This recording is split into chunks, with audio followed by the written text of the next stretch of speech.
हाथ की सुंदर ताली है जो संदेश रूपी पक्षियों को उड़ा देती है। फिर राम कथा कलयुग रूपी वृक्ष को काटने के लिए कुल्हाड़ी समान है। हे गिरिराज कुमारी, तुम इसे आदर पूर्वक सुनो। वेदों ने श्री रामचंद्र जी के सुंदर नाम, गुण, चरित्र, जन्म और कर्म सभी अगणित कही हैं। जिस प्रकार भगवान श्री रामचंद्र जी अनंत है, उसी तरह उनकी कथा, कीर्ति और गुण भी अनंत है। तो भी तुम्हारी अत्यंत प्रीति देखकर जैसा कुछ मैंने सुना है और जैसी मेरी बुद्धि है, उसी के अनुसार मैं कहूँगा। हे पार्वती, तुम्हारा प्रश्न स्वाभाविक ही सुंदर, सुखदायक और संत सम्मान है और मुझे तो बहुत ही अच्छा लगा है।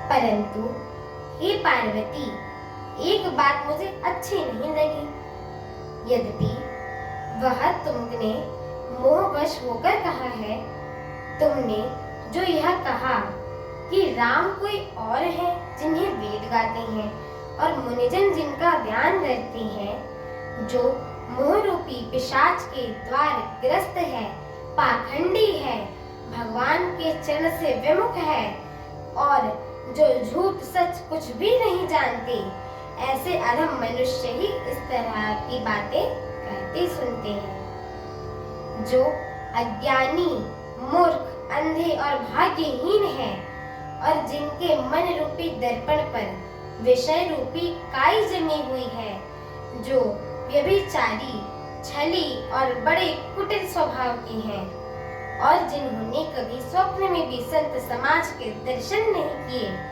और जिन्हें अपनी लाभ हानि नहीं सोचती, वे ही ऐसे वेद विरुद्ध बातें कहा करते हैं। जिनका हृदय रूपी दर्पण मैला होता है और जो नेत्रों से हीन होते हैं, वे बेचारे श्री रामचंद्र जी का रूप कैसे देखें?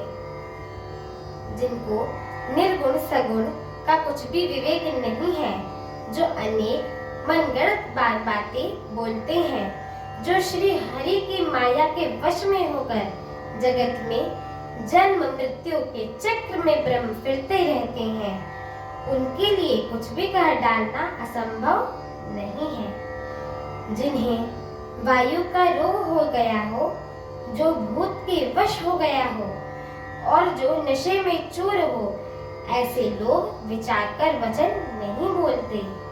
जिन्होंने महामोह रूपी मदिरा पी रखी हो, उनके कहने पर कान न देना चाहिए। अपने हृदय में ऐसा विचार कर संदेह छोड़ दो और प्रभु श्री रामचंद्र जी के चरणों को भजो। हे पार्वती, ब्रह्म रूपी अंधकार के नाश करने के लिए सूर्य की किरणों के समान मेरे वचनों को सुनो। मेरी आगे की कथा सुनने के लिए मेरे चैनल को लाइक, शेयर, सब्सक्राइब एवं कमेंट अवश्य करें। बोलिए सियावर रामचंद्र की जय हो।